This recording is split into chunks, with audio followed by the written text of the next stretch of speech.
예배를 받아주셨어라고 같이 기도드리겠습니다. 하나님 아버지 이 자리에 진짜를 주시옵소서. 이 성도들 모두의 마음을 찾아와 주시고 이 자리에서 저희 예배를 크게 받아주시옵소서. 지금 저희가 주님을 원망하고 소망하는 마음으로 이곳에 왔사옵니다. 우리 하나하나 인격적으로 만나주시고 그 안에서 주님의 사랑이 은혜가 가득 차게 넘치게 우리 주님을 도와주시옵소서. 주시옵소서.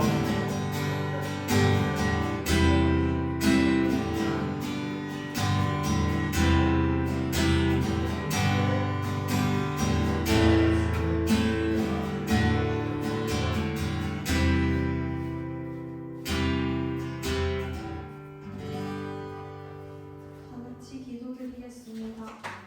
사랑이 많으신 하나님, 오늘도 이렇게 예배의 자리로 저희를 불러주시고 함께 찬양하고 기도할 수 있게 해주심에 감사드립니다.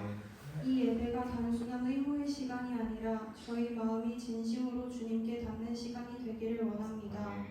바쁘고 지쳐 마음이 쉽게 흔들리는 요즘 각자의 어려움 앞에 저희의 마음이 자주 무너질 때가 많습니다.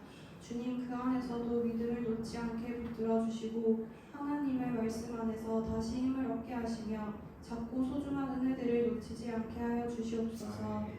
이 예배뿐 아니라 평일의 바쁜 시간 속에서도 말씀을 가까이 하고 짧은 기도라도 놓치지 않으며 주님의 자녀라는 사실을 잊지 않고 하나님과 함께 걷는 하루하루를 살아가게 하옵소서. 이 시간 목사님을 통해 전해지는 말씀 안에서 하나님의 뜻을 분명하게 깨닫게 하시고 그저 듣고 흘려버리는 말씀이 아니라 우리 삶을 변화시키는 살아있는 하나님의 음성으로 다가와 저희 마음에 깊이 새겨지게 하옵소서.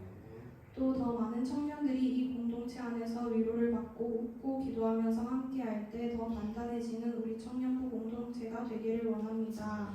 하나님의 믿음 위에 세워져 흔들림 없이 주님을 따르는 저희 동로교회 청년부가 되게 하여 주옵소서. 이 모든 말씀 예수님의 이름으로 기도드립니다. 아멘.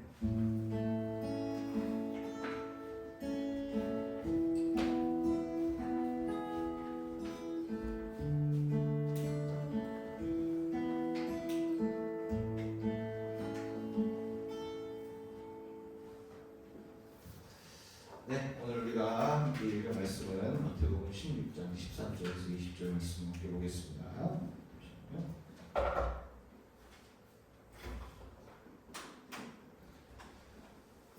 네, 신약성경 마태복음 16장 말씀 함께 보겠습니다. 16장 13절부터 20절까지 제가 한 절 여러분 한 절 마지막 절을 같이 한번 읽겠습니다. 제가 한 절 읽으면 여러분 14절 읽고 교독해서 읽겠습니다. 예수께서 빌립보 가이사랴 지방에 이르러 제자들에게 물어 이르시되 사람들이 인자를 누구라 하느냐. 14절 시작. 이르되 너는 세례 요한, 너는 엘리야, 어떤 이는 예레미야나 선지자 중에 하나라 하리라. 이르시되 너희는 나를 누구라 하느냐.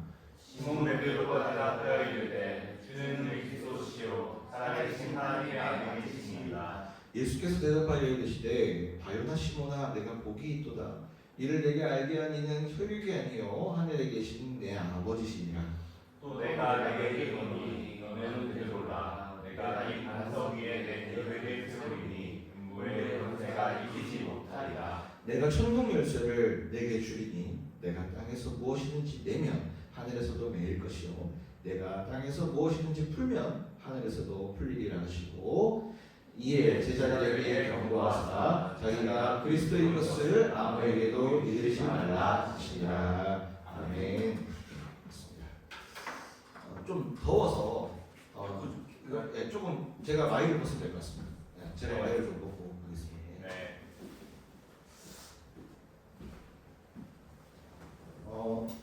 대구 날씨가 시작이 된 것 같습니다. 무섭습니다. 에어컨을 벌써 저는 5월 초부터 틀었습니다. 집에서. 전기세가 걱정이 됩니다.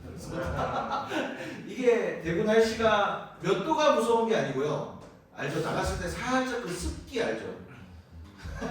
그 두려운 거 아시죠? 교회 딱 사무실 문 열고 딱 마당에 나가면 오는 그 습기 있죠? 이거 있죠? 두렵습니다. 이제 슬슬 시작이 된 것 같습니다. 부산을 갔는데 부산에 그 바닷바람 맞다가 대구 우리 집에 딱 진천동 도착해서 습하니까 다르더라고요. 대구는 확실히 클래스가 다르구나. 날씨가. 그죠? 성원아 그지? 좋습니다. 계속해서 저희들 지금 사순절부터 시작해서 계속 우리 예수 그리스도에 대해서 하고 있어요. 오늘 말씀 제목이 예수는 그리스도다.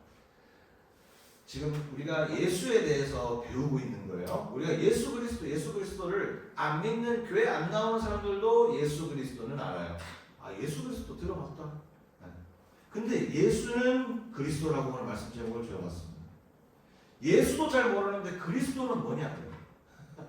그럼 예수님은 이 땅에 와서 뭘 했길래 저렇게 예쁜 그리스도라, 뭔가 예쁘지 않아요? 그리스도라는 이름 자체가. 저는 그리스도라는 저런 이름을 수식어까지 붙여가면서 신앙하고 저 사람을 저렇게 믿는가.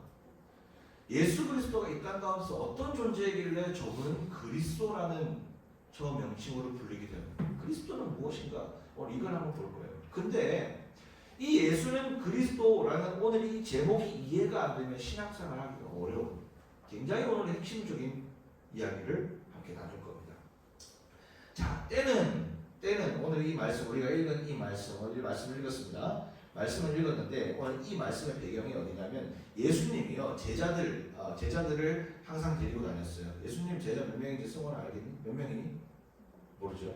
예수님이요 제자들을 12명을 데리고 다니셨어요.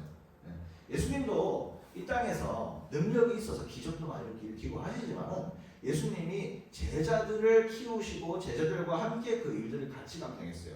자, 그래서 우리는요 교회라는 공동체라든지 신앙생활이라든지 세상에 어떤 일을 하든지 혼자 할 수 있는 게 점점 없다라는 사실들을 나이가 들어가면서 점점 느낄 거예요. 20대 때는 정말 20대는 중고등학생 때는 정말 모든 걸 다 할 수 있을 것 같았죠. 내가 짱이죠. 중2병 걸리면 세상에 아무도 없고 나 혼자만 있죠. 근데 고등학생이 되고 수능을 겪으면서 그런 어려운 시간들을 겪으면서 내가 정말 나약한 존재라는 걸 인생에서 처음 겪게 되죠. 겪게 되고 20살이 돼서 혈기왕성할 때 대학 가면 다 되겠지. 대학이다. 자유다. 이제 뭔가 되겠지. 점점 더 어려움을 겪게 되죠. 성인이 되면서 또 어려운 것들을 겪게 되고 내가 정말 이거밖에 안 되나라는 것들을 나이가 들어가면서 인간은 점점 느끼는 것 같아요. 30이 되면 나는 어느 정도의 위치에서 나는 어느 정도의 가정을 통해서 나는 어느 정도의 상황 가운데 놓이겠지라고 막연하게 생각했던 것들을 또 무너지게 됩니다. 물론 저는 아직 40을 앞두고 있지만 40은 안 됩니다. 또 그때 되면 또 그때 수준, 또 50이 되면 50. 하나님 앞에 갈 때까지 우리는 계속적으로 우리의 연약함들을 깨닫게 되어져요. 그러면서 느끼는 건 뭐냐면 오늘 말씀 준비하면서 느꼈지만 혼자 할 수 있는 것이 아니다. 삶을 살아가는 건 정말 혼자 할 수 있는 것이 아니다. 그리고 생각해보니까 천지창조할 때 하나님이 아담을 딱 세워놓으시고 하나님이랑 둘이서 띵까띵까하고 잘 살면 되는데 왜 하와를 지어가지고 붙여놔가지고 남자 여자를 또 만들어놨어. 그랬을 때 혼자 사는 것이 하나님 보기에 좋지 않으셨어요. 혼자 살아갈 수 없는 거예요. 그래서 심지어 이런 세상, 이 어려운 세상 가운데, 이 죄 많은 세상 가운데는 우리가 함께 살아야 될 이유들이 너무 분명하다. 그래서 교회 공동체가 되게 중요한 겁니다. 자, 어쨌든 예수님 그 제자들이 이렇게 12제자들과 함께 주님의 일들을 하셨어요. 주님 와서 뭐 하셨어요? 또 얘기합니다. 3가지 하셨습니다. 첫 번째, 가르치셨어요. 이렇게 살면 안 돼. 사랑하는 사람은 사람의 삶의 윤리는 이런 거야. 그리고 두 번째는 질병을 고쳐주셨습니다. 주님 하나님의 능력을 가지고 오셨기 때문에 병을 고치시고, 우리 흔히 듣는 있죠. 어렵게 얘기하는 오병이요. 먹지 못하는 자들을 먹게 하셨고요. 그 다음에 죽은 자가 살아나고 아픔을 당한 자들이 회복되고 막 이런 일들이 생겨났습니다. 마지막 3번째, 하나님 나라의 천국 복음에 대해서 얘기하신 거예요. 그래, 니들이 먹고 사는 거 형편, 너희들의 윤리의식, 교육 수준 다 좋다. 하지만 그것을 올바르게 사용하기 위해서는 너희들의 인간 사용 설명서가 있어야 해. 너희들이 어떠한 존재인지, 너희들이 어떻게 태어났고 어떻게 이 땅에서 어떠한 존재로 살아가는지가 분명해야 돼. 돈 벌면 뭐 할 거야? 어떻게 쓸 거냐고. 너희들 좋은 재능 있으면 뭐 할 거야? 어떻게 쓸 거냐고.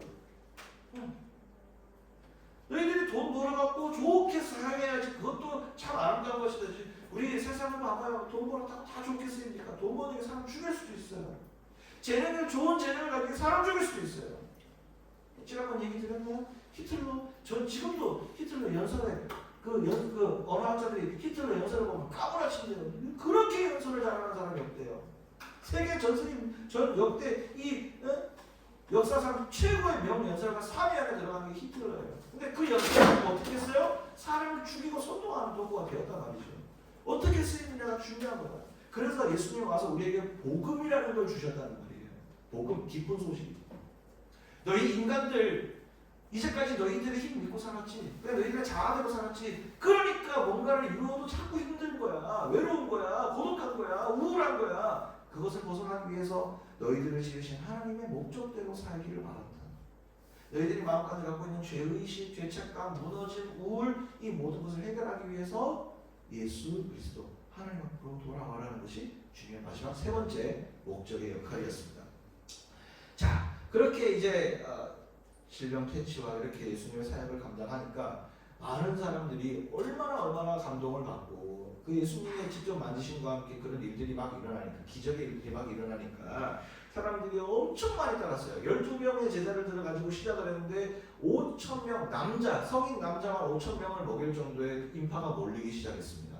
예수님이 특강 한번, 강의 한번 한다고 오늘 딱 모았는데 완전히 오늘 남자 성인만 5,000명만 모일 정도로, 어마어마한 사람들이 모일 정도로 주님의 뒤에는 구름 같은 군중이 따라오기 시작했던 거죠. 그러다가 주님이 그 군중들을 이끌고 어쨌든 또 다른 동네로 이동해서 사람들을 이렇게 또 어루만지시라고 가시는데, 어느 날 빌립보 가이사랴라는 동네를 걸어가고 계셨는데 예수님께서 갑자기 12제자들한테, 자기들의 정말 친히 제자들에게 갑자기 말씀하시는 거예요. 지금 이제 뭔가 상황이 잘 돌아가고 있거든요. 성경학자들은 대강 이렇게 얘기해요. 남자만 5,000명 먹일 정도의 사람들이 군중에 모였다 그러면 그 당시에 모였던 사람들이 보통 여성과 어린아이들까지 다 합했다 그러면 한 15,000에서 2만 사이는 안 됐겠나라고 생각을 해요. 어마어마한 거예요. 지금 5,000명 끌고 다닌다 생각해봐요. 어마어마한 거지. 근데 그 당시에 그 정도였으면, 그 당시가 이제 뭐 고대 시대니까 더 완전 나라가 뒤집힐 상황이에요. 그러니까 이제 뭔가 해도 돼요. 요즘 이제 뭐 대통령 선거 좀 뭐 하고 있는데 나라를 바꿔도 돼요. 예수님이면 이제 뭔가를 시도해도 돼요. 이제 뭔가를 해도 되는데, 근데 예수님이 갑자기 그날 이제 뭔가를 해야 되는데 생뚱맞은 질문을 제자들에게 합니다. 무슨 질문을 하냐? 사람들이 나를 누구라고? 몰라서 물어요? 내가 제자였으면 예수님한테 그랬겠다. 몰라서 물어요? 예수님이지. 예수님이 갑자기 제자들에게 묻는 거예요. 지금 예수님 한창 인기 찌르고 지금 난리 났는데, 지금 뭐 대통령 뭐저고 이 수준이 아니야. 예수님 이제 어마어마한 수준이에요. 그래서 예수님이 갑자기, 요즘 잘 나가는데 불안하게, 요즘 이래갖고 정권을 좀 창탈하든지 뭐가 돼야 되는데 불안하게 예수님 또 갑자기 제자들에게 물어. 사람들이 나를 누구라 하더라. 아니면 예수님이 좀 자아도취에 빠졌나? 요즘에 인기가 많았고 그 제자들이 이렇게 대답을 합니다. 세례 요한이나 엘리야나 예레미야 같은 선지자들 중에 한 사람 같다 그럽니다. 이게 어떤 뜻이냐면 유대 사회에서는 이게 어떤 뜻이냐면요, 어마어마한 뜻이 요즘 우리나라로 따지면 세종대왕 이순신 같이 어마어마한 우리 역사의 주인공 같은 분가 있다 이렇게 얘기를 하는 거예요. 이 유대 사회는요, 이스라엘 사회는요, 이 예수님이 계셨던 그 전 이스라엘 역사는, 이 기원 전의 역사는 선지자들의 역사였어요. 선지자들이 하나님의 말씀을 받아서 전하고 기적도 일으키고 이 땅 가운데 정말 복음의 메시지도 전하고 막 그런 시대였어요. 그 당시에 왕도 없었고 그 당시 이스라엘 당시는 재정 그런 그 포로 이후의 그런 시대가 아니었기 때문에 선지자들이 어마어마한 하나님의 말씀들을 전해 주어야지만 살 수 있는 그런 곳이었어요. 예언도 하고 그랬어요. 그러니까 그런 예언자들 중에 한 사람 같다라고 사람들은 판단했던 거예요. 근데 예수님은 또 33살이었으니까 뭐 일반 청년 같았으니까 뭐 그래 봤을지 모르겠습니다. 어쨌든 그렇게 얘기를 합니다. 그러면 그 위대한 역사의 반열에 있는 선지자들과 같다라고 얘기했으면 그나마 저는 만족할 것 같아요. 근데 예수님은 그런 분이 아니신 것 같아요. 한 번 더 물어보시는 질문이 있으셨어요. 뭐라느냐? 그럼 너희는 나를 내가 누구 같냐? 라는 거예요. 그럼 너희들은 내가 누구야? 내가 누구 같아? 묻는 거예요. 예수님과 3년 같이 있었거든요. 제자들 먹고 자고 모든 현장 가운데 같이 있고, 예수님이 심지어 그 유대 사회에서 엄선해서 주님이 뽑으신 주님의 제자들입니다. 주님의 제자들이 딱 부름받을 때 특징은 뭐예요? 다 마음에 깨어짐이 있어서 온 사람들, 다 사연 있는 사람. 근데 이 제자들이 뭐라고 너희는 누구라 하냐? 물어보고, 그 중에 첫 번째 제자 피터라고 하는 베드로, 시몬이라고 하는 베드로가 아주 명쾌한 주님의 마음에 꼭 맞는 대답을 합니다. 우리가 한번 들어봤을 텐데 이렇게 대답합니다. 한번 같이 읽어볼까요? 시작. 주는 그리스도시요 살아계신 하나님의 아들입니다. 이거는요, 나중에 중세 역사와 나중에 기독교 근대 역사까지 갈 때까지 위대한 고백이라고 불리면서 교회 역사에, 교회 전통에 위대한 고백으로 남겨지게 됩니다. 주는 그리스도시요 살아계신 하나님의 아들. 이거는 이거보다 더 위대한 정답은 없습니다. 예수님이 누구신가? 라고 물어봤을 때 이렇게 대답하면 100% 정답입니다. 100점입니다. 자, 예수 그리스도께서 근데 왜 이 시점에서 왜 지금 이 질문을 하시는가 하는 거죠. 너 예수님 누군지 몰라요? 예수님 병도 퇴치해 주시고 복음도 전해 주시고 좀 유명한 목사님 아이가, 좀 위대한 목사님, 아이 그러기나 말기나 그게 뭐가 중요해. 지금 우리 앞에서 현상이 벌어지고 있잖아. 그가 누구인가가 중요해? 현상이 벌어지고 있잖아. 거기에 내가 발걸음하고 있으면 되는 거 아니야? 근데 주님은 오늘 이런 질문들을 우리에게 하고 계십니다. 이유가 뭘까요? 우리는 생각할 필요가 있는 거예요. 그 생각해볼 필요의 중점에는 그리스도라는 말의 뜻이 중요합니다. 오늘 예수님이 누구인지 한번 싹 한번 파헤쳐보자고요. 자, 우리의 삶에 그러면 이 질문을 한번 해보겠습니다. 여러분, 그럼 우리에게도 질문을 해보자고요. 여러분들은 예수님을 뭐라 합니까? 그냥 편하게 물어볼까요? 김준현 집사님에게 예수님은 누굽니까? 아버지. 네. 이미 정답이 나왔는데, 그죠? 그죠? 하여튼, 아버지 맞아요. 아버지 하나님. 부장님한테 하나님 누구세요? 든든한 백. 좋아요. 자, 승원님.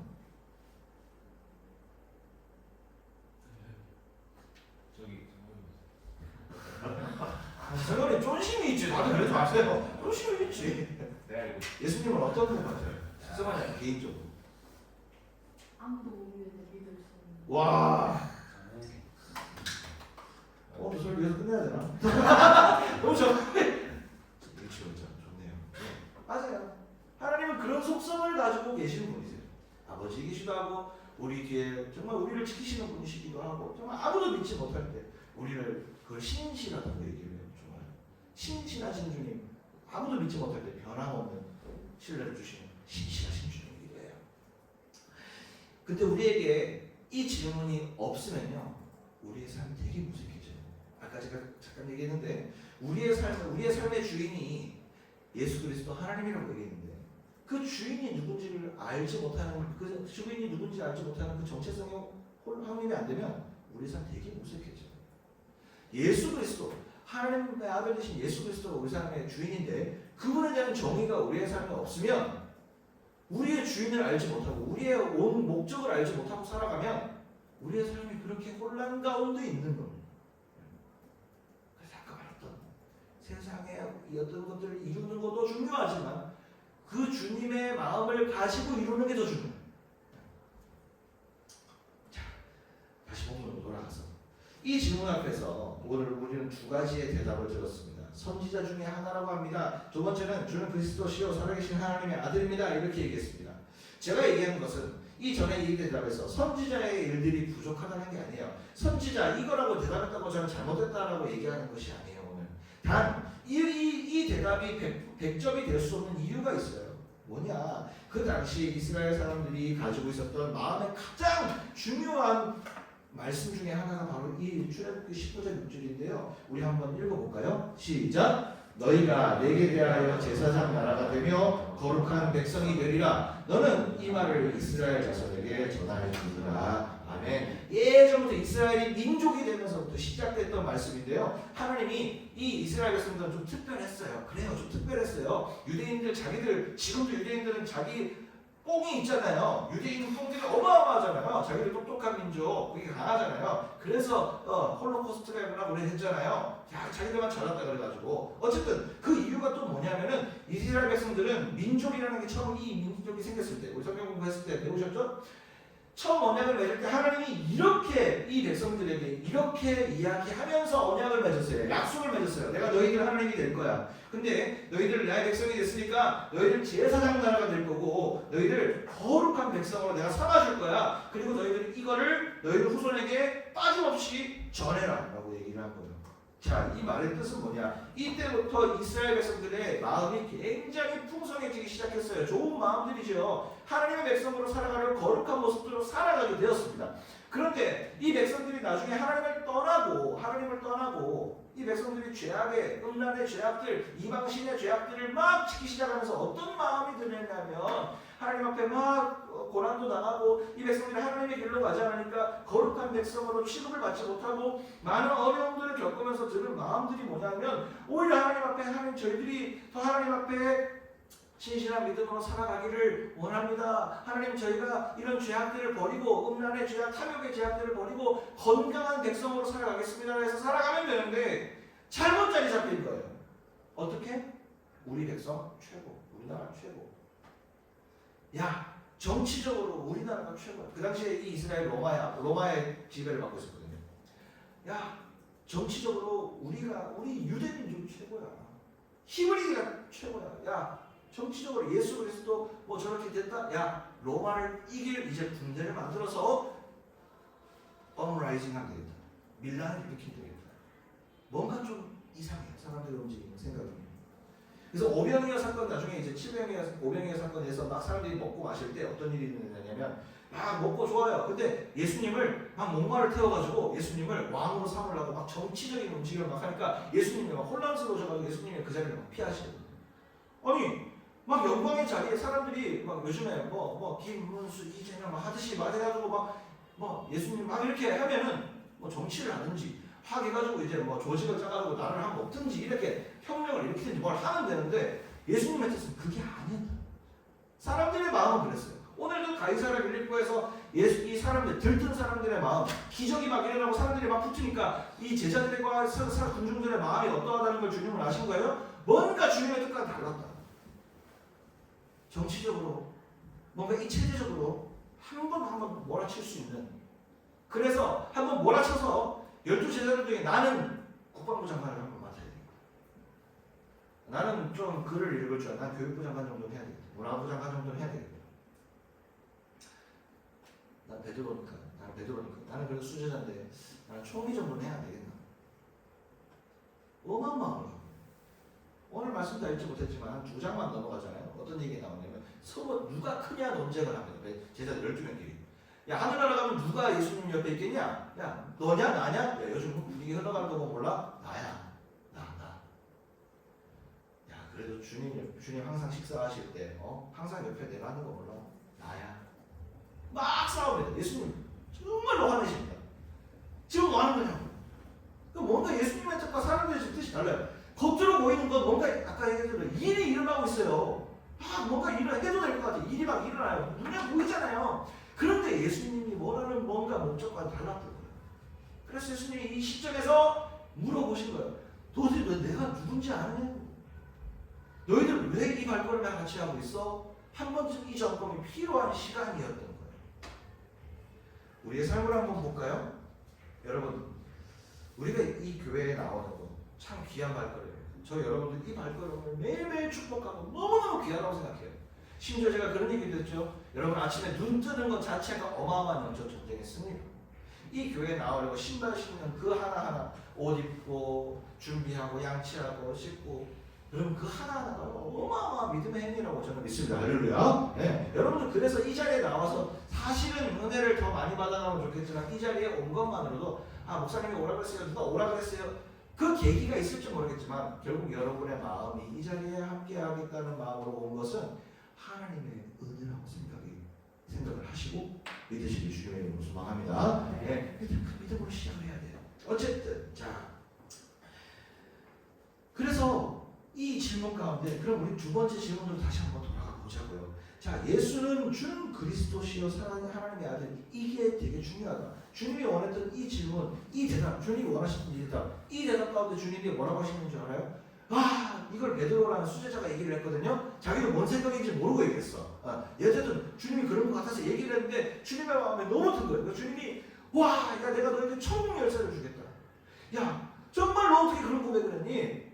근데 네 마음 가운데 하나님께서 너에게 그런 마음을 주셨어. 야, 너 정말 고백 잘했다. 막 칭찬을 하고 해주셨어요. 그래서 천국 열쇠를 베드로에게 주겠다고 했어요. 하나님의 나라의 열쇠를 주겠다 했어. 어마어마한 거죠. 제가 말씀드렸죠. 하나님의 나라는 위에도 있지만, 당연히 우리가 죽은 뒤에 우리가 하나님 나라를 가는 것도 있지만은, 내세에 가는 것도 있겠지만은, 이 세상 가운데 살아갈 때 하나님 나라가 있다고 했어요? 없다고 했어요? 있다고 했습니다. 우리의 가족도 하나님 나라가 되어야 돼요. 네, 우리 교회도 하나님 나라가 되어야 되고, 내가 가진 직장, 사업장, 모든 내 마음도 다 하나님 나라가 되어야 될 줄을 믿습니다. 네, 그렇게 되어야 되죠. 그 열쇠를 베드로에게 주겠다는 거예요. 그래서 이 베드로가 너무너무 기쁨 가운데 오늘 말씀이 이어지는데, 그럼 이 대답이 그렇게 중요한 대답이라면 살아계신 하나님의 아들인 건 알겠어요. 예수님 진짜 살아계셔서 우리가 함께 계시니까요. 그럼 그리스도는 뭐냐고요? 정말 어렵다니까요. 우리가 매일매일 얘기하지만 어려워요. 그럼 그리스도 뭔지 한번 보자고요. 그리스도 뭐예요? 그리스도 기름 부음 받은 자라는 뜻이에요. 자, 여기서부터 끝놓으시면 안 돼요. 자, 진짜 좀 복잡하다 하지만 끝놓으면 안 됩니다. 제가 딱 요약해서 알려드릴게요. 그리스도라는 건 기름 부음 받은 자라는 뜻인데, 성경에서 기름은 딱 세 명한테만 부을 수 있어요. 누구한테 부을 수 있냐면, 첫 번째는 왕한테만 부을 수 있어요. 왕한테만. 두 번째는 선지자한테 부을 수 있어요. 마지막 세 번째는 제사장한테 부을 수 있어요. 왕, 선지자, 제사장한테만 부을 수 있습니다. 아무한테나 머리에 기름 붓지 않습니다. 머리에 기름 붓는 건 요즘으로 말하면 취임식이에요. 취임식 행위예요. 미국 대통령 성경에 손 얹고 이렇게 미국 대통령 그거 맹세하듯이, 선언하듯이, 고백하듯이, 선서하듯이, 이 당시에 머리에 기름을 붓는다는 건 어마어마한 의미예요. 근데 왕, 선지자, 제사장, 왕은 대충 알겠는데 선지자, 제사장은 누군데? 알려드릴게요. 그리스도는 기름 부음 받은 자라는 뜻인데, 왕, 이 땅의 주인이라는 뜻이에요. 주님이 이 땅에, 예수님이 이 땅에 왕 되신다는 거예요. 이 땅에 어떤 사람들, 권세 가진 사람, 트럼프가 왕이에요? 아니에요. 미국에 가진 사람도 왕 같죠? 아니에요. 그 사람들 잘 보세요. 그 사람들 완벽하지 않아요. 미국이 완벽할 것 같아요? 절대 완벽하지 않아요. 미국이 완벽했으면 온 세상이 행복하고 우리나라 제일 행복해야죠. 북한의 위협이 없었어야지. 근데 미국도 완벽하지 않아요. 세상 사람들일 뿐이에요. 인간일 뿐이에요. 피조물일 뿐이에요. 왕은 하나님밖에 없어요. 한 살아계신 하나님 아들 예수 그리스도밖에 없는 거예요.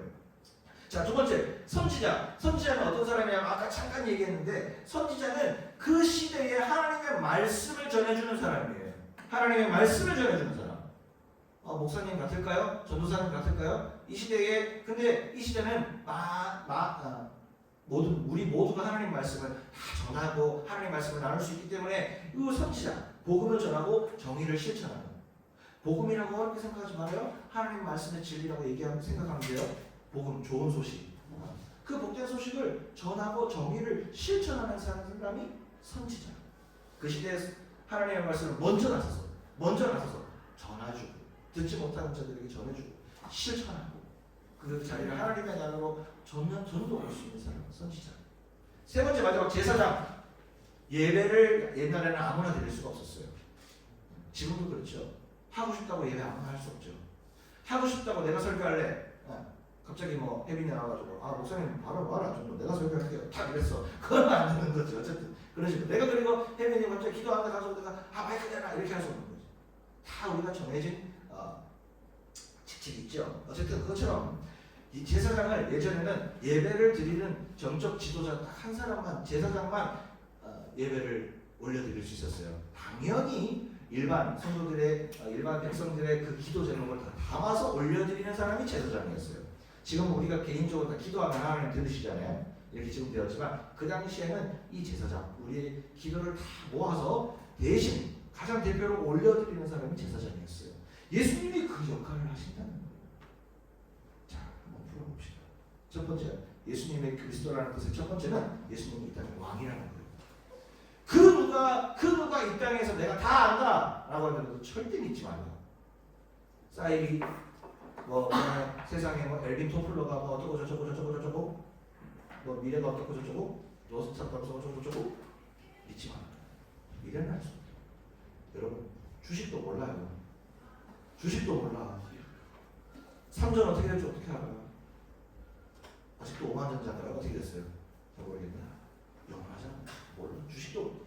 근데 이 땅에 왕 대신 주인 대신 하나님만이 이 땅의 모든 것을 다 알고 계시기 때문에 우리는 하나님을 신앙해야 되는 게 정답입니다. 두 번째, 선지자.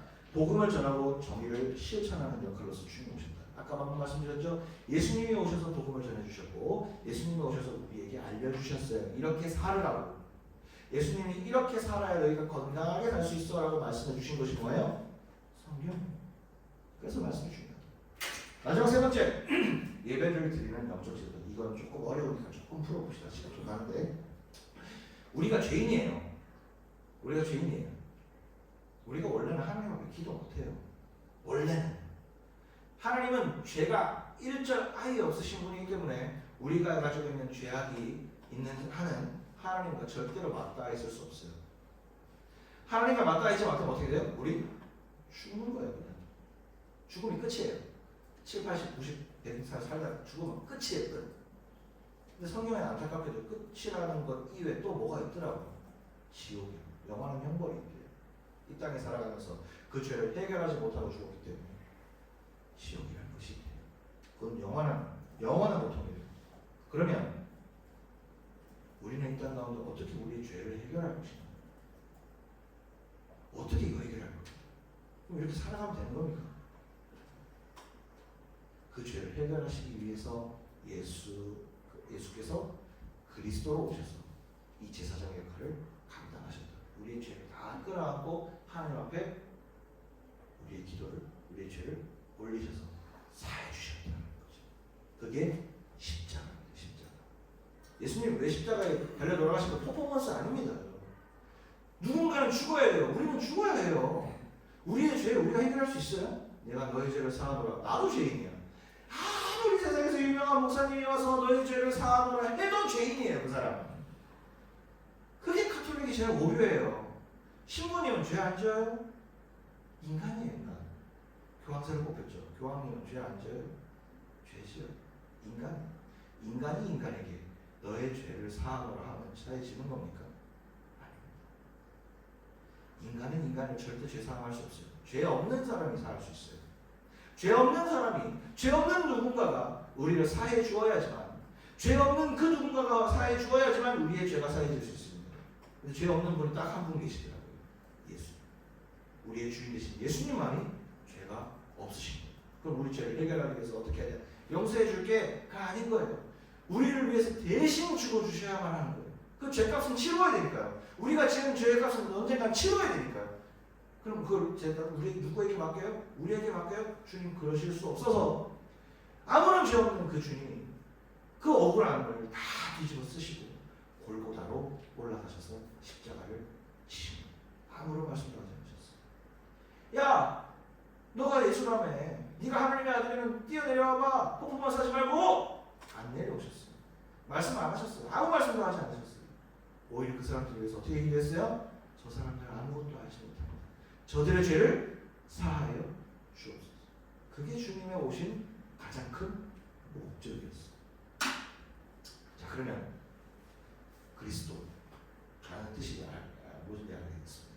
오늘 다시 한번 너희는 나를 누구라 하느냐. 직원 앞에서 우리는 주님을 어떻게 얘기할 수 있을까요?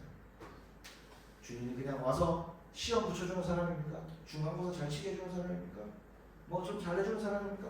물론 그거 있죠. 주님 그거 못하시는 분 아닙니다. 질병 퇴치하신다니까요. 하지만 그것만 보고 따라갔을 때 그냥 단순히 내 물질과 내 그냥 재능과 내 삶의 안위만을 따라갈 때 주님은 다시 한번 물어보실 거예요. 너희는 나를 누구라 하느냐? 주님은 이제 뭔가 됐습니다. 공동체를 하는 건가요? 이제 뭐가 됐어요, 주님. 이제 뭔가 하면 됩니다. 한번 이제 청년부가 됐든 사업장이 됐든 우리 직장이 됐든 이제 뭐 하면 되겠습니다. 라고 할 때 주님을 한 번 더 돌아보실 거예요. 너희는 나를 누구라? 주님 뭔가 이루어지고 있잖아요. 사람들이 모이고 있다고요. 돈도 이 정도면 됐고 사람도 이 정도면 됐고 주님 이제 뭔가 됩니다. 이제 뭔가 하면 됩니다. 라고 할 때 주님은 물어보실 거예요. 너희는 나를 누구라? 또 한 번 얘기할까요? 시험 붙으면 나갈게요. 대학 붙었으니까 적응하고 나갈게요.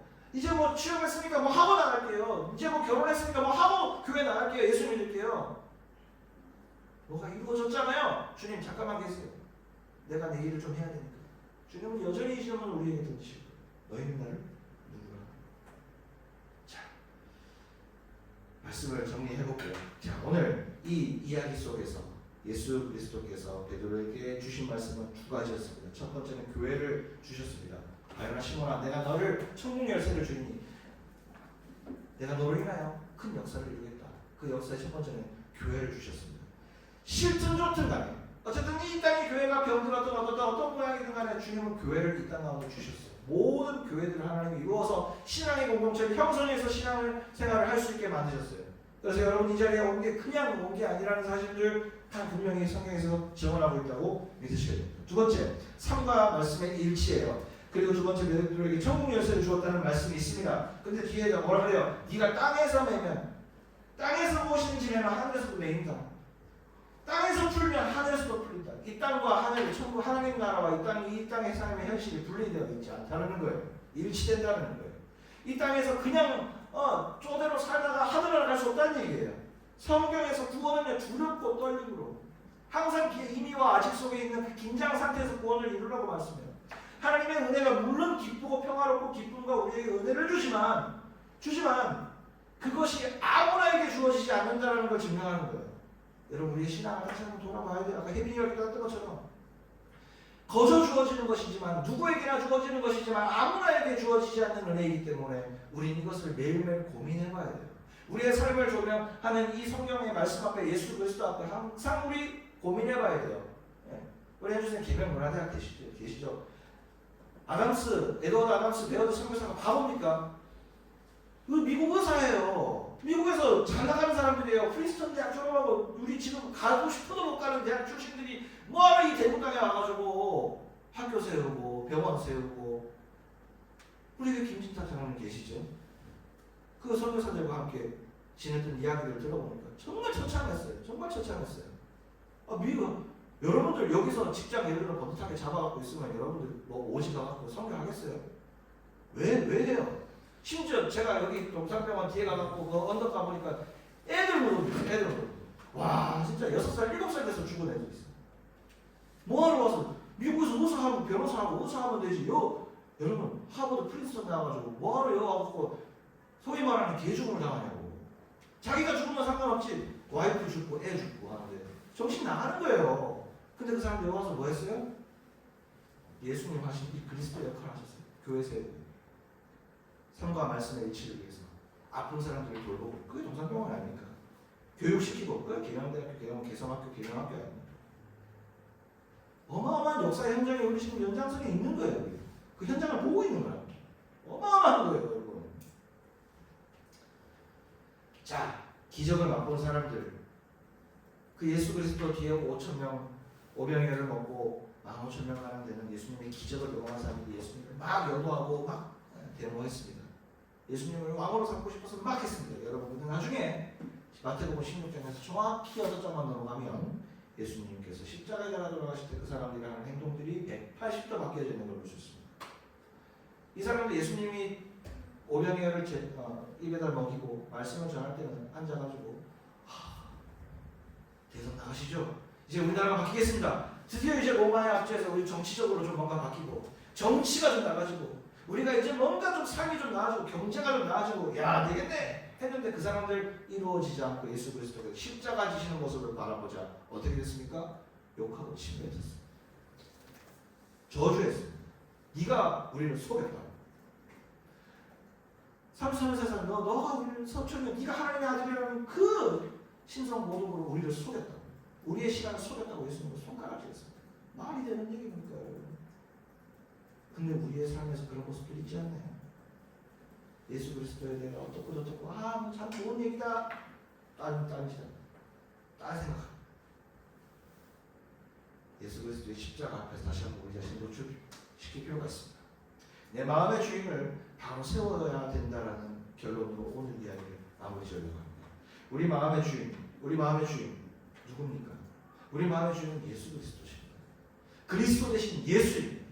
그 예수가 그리스도 대신 우리의 삶 가운데 믿어지고 경험될 때 우리의 신앙이 달라지는 거예요. 내가 하는 공부가 의미가 생기는 거예요. 내가 하는 일이 의미가 생기는 거고 내가 하는 사업과 직장과 내 모든 사람의 만남의 관계가 의미가 담기는 거예요. 한 사람을 만나도 그리스도의 마음으로 만나면 그 내용이 달라지고 의미가 달라지는 거죠. 어마어마한 변화가 우리에게 있을 겁니다. 그러면 예수 그리스도라는 것은 우리에게 취사 선택이 아니에요. 내가 이것을 고르는 일이 아니에요. 반드시 붙잡아야 될 우리의 신앙의 주제라는 사실 오늘 시간 다시 한번 마음가짐 새길 수 있길 주님의 이름으로 소망합니다. 네, 시간 잠깐 기도할까요? 기도라는 것은 매번 제가 알려드리긴 하지만 기도라는 것은 마음 가운데 하나님과 대화하는 거예요. 대화하는 거예요. 하나님 아버지의 마음. 내가 오늘 이렇게 이야기를 들었습니다. 어색하고 이상하고 이해가 잘 아리송하고 하는 가운데 우리의 마음을 정리하기 위해서 하나님 앞에 기도하는 거예요. 거창하게 생각하지 마십시오. 하나님 앞에 물어보는 거예요. 하나님 당신이라는 존재가 살아계신다면 내 마음 가운데 지금 이 마음을 무슨 마음인지 좀 알려달라. 내가 이러한 지금 것에 가장 내 열을 쓰고 살아가는 인생인데 내가 지금 잘 살고 있는 것이냐? 내가 정말 하나님이 나를 가장 예뻐하는 존재로 사랑하는 존재로 지으셨다 그랬는데 그 존재대로 내가 지금 살아가고 있는 게 맞느냐? 그게 아니라고 한다면 나에게 알려달라고. 하나님 내가 정말 아름다운 존재로 살아갈 수 있도록 나를 도와달라고. 우리 주님 앞에 이 시간 우리의 마음을 두고 찬찬히 한번 기도해 볼까요? 오늘 조금 너무 시끄럽게 말 안 하셔도 돼요. 오늘 마음을 좀 진솔하게 하나님 앞에 좀 내어놓으면서 한번 기도해 보겠습니다. 기도하겠습니다. 사랑의 하나님, 오늘 시간 가운데 우리의 마음 가운데 이 은혜대로 오늘 우리의 이 마음대로 주신 이 예수 그리스도의 그 마음대로 살아갈 수 있기를 원합니다. 하나님 우리의 삶에 정말 우리의 삶에 무엇을 따라가고 있는지 열심히 살아가고 있는데 때로는 채워짐과 때로는 아버지 하나님 예수님께서 주시는 그 사랑이 결핍되어 마음이 어려워지는 가운데 있는 우리들이 있습니다. 하나님 정말 이렇게 살아가면 되는 걸까요? 하나님 나 열심히 살고 있는데 이렇게 살면 하나님 되는 걸까요? 라는 그 질문 앞에서 우리의 마음이 좀 평안해지기를 원합니다. 여기 주의 자녀들 한 사람 한 사람 머리와 마음과 모든 심령이 편안해지기를 원합니다. 위로받기를 원합니다. 회복되어지기를 원합니다. 우리가 가지고 있는 연약한 죄악들 이제 다 씻어주시고 자유함을 얻어 내일도 살아갈 한 주 하나님 기쁨으로 살아갈 수 있도록 주님이 붙들어 주옵소서. 한 사람 한 사람 다 귀한 주님의 아들 딸들 가셔서 주님께서 안아주시고 그 마음을 안아주시고 그 마음을 맞아주셔서 그 어떤 상처와 아픔들도 이 시간 모두 회복되어 돌아갈 수 있도록 하나님 함께 해주세요. 하나님 마음이 어려운 사람들 마음의 상처와 어려운 고민들 더 이상 주님 앞에 고민이 아닌 것을 선포하오니 주님 이 시간 가운데 주님의 마음을 더 강하게 허락하여 주시옵소서. 찬양합시다.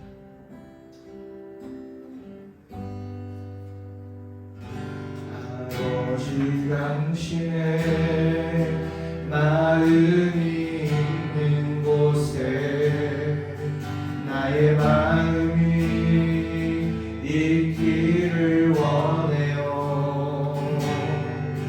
아버지 당신의 눈물이 고인 곳에 나의 눈물이 고이길 원해요. 아버지 당신이 바라보는 아버지 당신이 바라보는 영혼에게 나의 눈이 향하길 원해요. 아버지 당신이 울고 있는 어두운 땅에 나의 눈알이 향하길 원해요. 나의 마음이 아버지의 마음 알아. 내 모든 뜻 아버지의 뜻이 될 수 있기를 나의 온 몸이 아버지의 마음 알아. 내 모든 삶 당신의 삶 되게 아버지 당신의 마음이 있는 곳에 당신의 마음이 있는 곳에 나의 마음이 있기를 원해요. 아버지 당신의 눈물이 고인 곳에 나의 눈물이 고이길 원해요. 그리스도 예수의 마음입니다. 아버지 당신 바라보는 영혼에게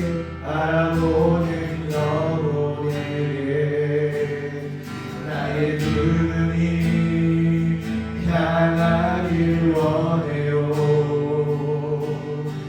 아버지 당신이 울고 있는 어두운 땅에 나의 눈알이 향하길 원해요. 나의 마음이 아버지의 마음 알아. 내 모든 뜻 아버지의 뜻이 될 수 있기를 나의 온 몸이 아버지의 마음 알아. 내 모든 삶 당신의 삶 되기를. 기도할까요? 하나님, 이 시간에 이 자리에 모인 주의 자녀들 한 사람 한 사람 마음 가운데 그리스도 대신 예수의 마음을 허락하여 주시옵소서. 하나님, 주님 의지할 곳이 필요한 자녀들이 있다면 찾아가 주셔서 왕 되신 그리스도께서 이 모든 것을 책임져 주심을 보이시고 마음의 회복과 위로가 필요한 자녀들에게는 찾아가 주셔서 선지자 되신 주님께서 모든 것을 아버지 우리들에게 선한 일들을 선포하시고 아버지 하나님 마음 가운데 죄가 있어 많이 뉘우쳐지고 많이 고통스럽고 많이 아버지를 신음하고 있는 자녀들이 있다면 제사장 되신 주님께서 찾아가 주셔서 그들의 모든 죄악을 주님께서 사하여 주시고 회개하게 하여 주시옵소서. 그리스도 되신 주님께서 오늘 이 자리에 모인 주의 자녀들을 축복하여 주셔서 이 자리에서 예수 그리스도를 다시 제대로 알고 주님의 길 따라서 오늘 우리가 찬양한 것처럼 아버지 하나님의 마음 따라 살아갈 수 있는 그래서 매일매일이 두렵지 아니한 하루하루 되게 하여 주시고 매일매일 건강한 하나님 자녀로서 주의 자녀로서 살아갈 수 있도록 주여 붙들어 주시옵소서. 어떠한 공격이 우리에게 들어와도 흔들리지 않으며 어떠한 은혜가 우리에게 들어와도 우리에게 상처를 주지 않으며 우리가 훼손되지 않는 우리의 삶으로 살아갈 수 있도록 건강한 주의 자녀 삼아 주시옵소서. 감사드리며 살아계신 예수 그리스도로 기도드리며 이제는 우리 구주 예수 그리스도의 은혜와 하나님 아버지의 원하신 사랑과 성령 하나님의 강한 감동 충만 축복하시니 오늘 자리에 다시 한번 하나님 앞에 우리의 삶을 내어놓고 이 시간 아버지 하나님 앞에 아직은 무엇을 알지 못하지만 이 자리에 마음을 가지고 다 나아온 주의 자녀들 머리 위에 주님의 마음을 온전히 담아 다시 한번 살아내기를 원하는 주의 자녀들 위해 지금부터 영원까지 함께 하시기를 간절히 축원하옵나이다. 아멘.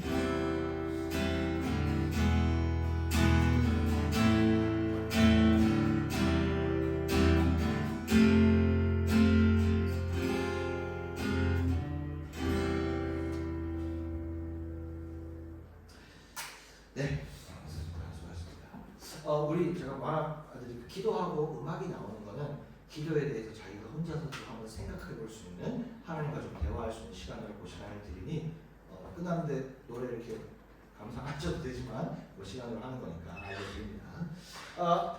교회 소식 드릴게요. 자, 오늘 동록의 청년부 오늘 여전히 예배에 오신 여러분 너무 축복을 합니다. 귀합니다. 어제 우리 봄나들이 다녀왔습니다. 갔다 왔는데 날씨가 너무 좋았고 날씨가 너무 좋아요. 회원들은 정말 사람이 그렇게 많은지 몰랐습니다. 신호가 한번 바뀔 때마다 누가 와 하고 뭐 이렇게 쏟아내듯이 사람이 쫙 나는데 사람이 많았지만 오랜만에 진짜 콧바람 제대로 싱싱 한번 너무 좋았습니다. 함께 해주신 분들께 너무 감사드리고요. 새가족 오신 분들은 저희가 메일 좀 주시면 좋겠습니다. 자, 바로 우리 나눔을 좀 시작하도록 하겠습니다. 네, 수고하셨습니다. 오늘은 마태복음 16장 말씀 갖고 말씀 나누겠습니다.